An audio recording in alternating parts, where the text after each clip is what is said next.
دولة إسكشان واسمين كرتا وزير وكل بدري كرتا قف بدري كرتا قف كل وكيل كرتا لكن بيش بقرطوي أجورهم حبنت أي لهيد إن لومسو دولة ده وحن آدم رحنا هواي دان قدومي أقول كوين إن قدومي كحجين هالوزير هلاي هاي تي ويني وحد حد وحي تاجن تاي إن هالكي وزير هاي داقات لقى صار adiga ku dhalnay oo aboolka ag soo jeeday oo ajuunaya inaad dib iskugu noqoto kursiga anagaan rabnaa anagaan u baahanahay hadii aan ku dhalnay kursigan ka rabnaa odayaasha dhaqanka ee beesha boqortooyada ajuuraan ayaa maanta shir jiraa'id ay ku qabteen magaalada muqdisho waxay si qoto dheer uga hadleen xuquuqda kaga maqan beeshooda dowladda federaalka Soomaaliya iyo go'aanka lagu qaaday xilka wasiirkii ay beeshu ku lahayd xukuumadda odayaashan ayaa sheegay in beeshooda ay door muhiim ah ka qaadatay dib u dhiska dalka nabadeynta iyo horumarka bulshada balse ay weli jiraan xuquuq ay xaq u leeyihiin oo la duusiyay beeshuna waxay hoosta ka xariiqday in aysan raali ka ahayn qaabka awood qaybsiga dowladda iyo in laga tagay matalaadii siyaasadeed sidoo kale odayaasha waxay dowladda ugu baaqeen in ay cadaalad ku maamusho magacaabista iyo xilka qaadista xubnaha beelaha Soomaaliyeed si loo ilaaliyo xasiloonida iyo wadajirka ummadda ugu dambeyn odayaasha beesha boqortooyada ajuuraan waxay ugu baaqeen madaxda sare ee dalka gaar ahaan madaxweynaha iyo ra'iisul wasaaraha in ay dib u eegis ku sameeyaan arrimaha ay ka cabanayaan si looga fogaado cadaalad darro hor leh oo keeni karta kalsooni darro bulshada Soomaaliyeed dhexdeeda ah waxaan dareemaynaa dowladda dhexe mar walbo inay xagal daaciso kursiga ajuuraan ama boqortooyada ajuuraan ay leedahay oo ay macnaha ay dhumiso ka soo bilaabo xilliga aadan cadde ilaa iyo xilligii maxamed siyaad barre waxay boqortooyo ajuuraan lahaan jirtay wasiir waxaan leeyahay aan dhicin ama xukuumad aan dhicin bay lahaan jirtay waxay soo mareen guddoomiye gobolka banaadir ay soo mareen xilliga aadan cadde dad taariikhdooda asalkoodana boqortooyo ahaan jira waddankan Soomaaliya intiisa badan maamuli jiray waaye meeshii la rabay in mudnaanta la siiyo mar walbo boqortooyada mudnaanta la siiyo ayaa waxay dhacaysaa marar qaarkood in halkii wasiir ama halkii xil ay saamiga ku lahayd ay marar qaarkood ay weyso waad og tahay madaxweyne markii hore aad kow soo bilowday waxaanu leeyahay wasiirka ganacsiga markii labaad oo uu qabtay farmaajona waxaan leeyahay wasiirka ganacsiga haddeerna waxaan noqonnay wasiirka sportska dowladda iskushaan waa sameyn kartaa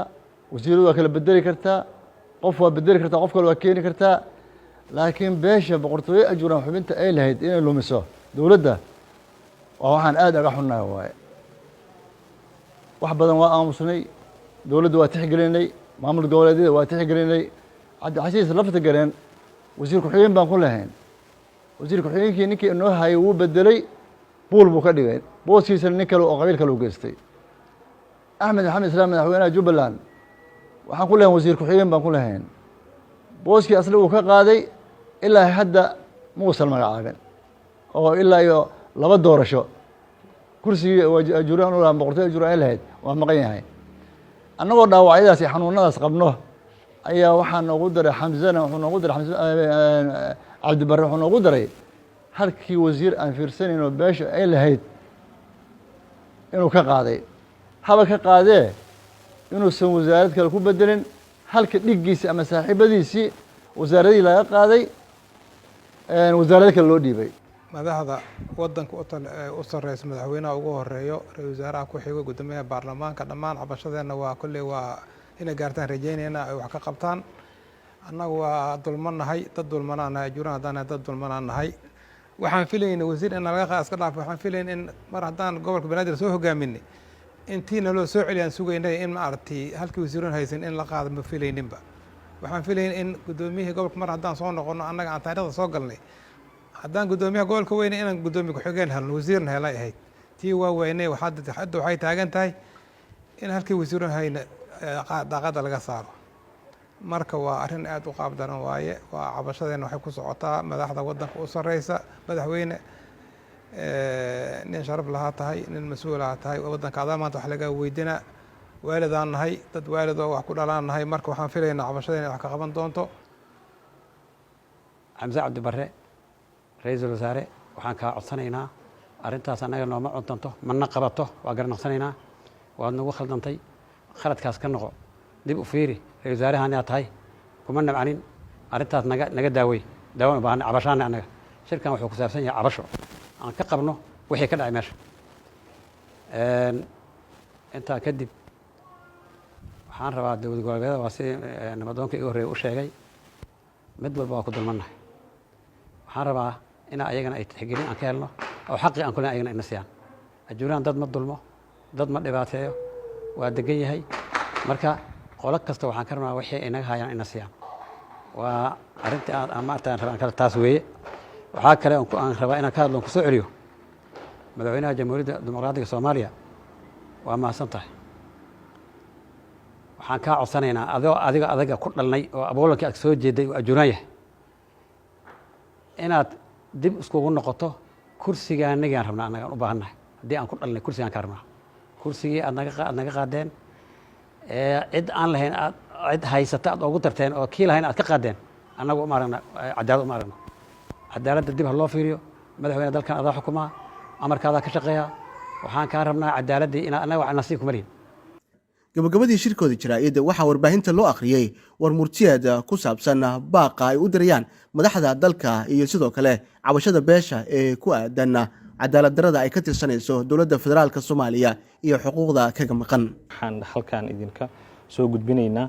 cabasho la xiriirta xaqa siyaasadeed ee beesha iyadoo saameyn qaybsiga xukuumadda kaga maqan gaar ahaan arrinta la xiriirta gudoomiye ku-xigeenka koowaad ee baarlamaanka Sacdiya Yaasiin Xaaji Samatar iyo sida ay saameyn ugu yeelatay booskii beesha ajuuraan xaqa u lahayd saameyn qaybsiga dalka gaar ahaan xukuumadda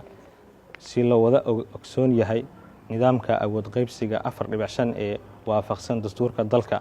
waa heshiis bulsho oo dalka Soomaaliyeed ay isku waafaqsan yihiin una saldhig u yahay isku dheelitirka saameyn qaybsiga dalka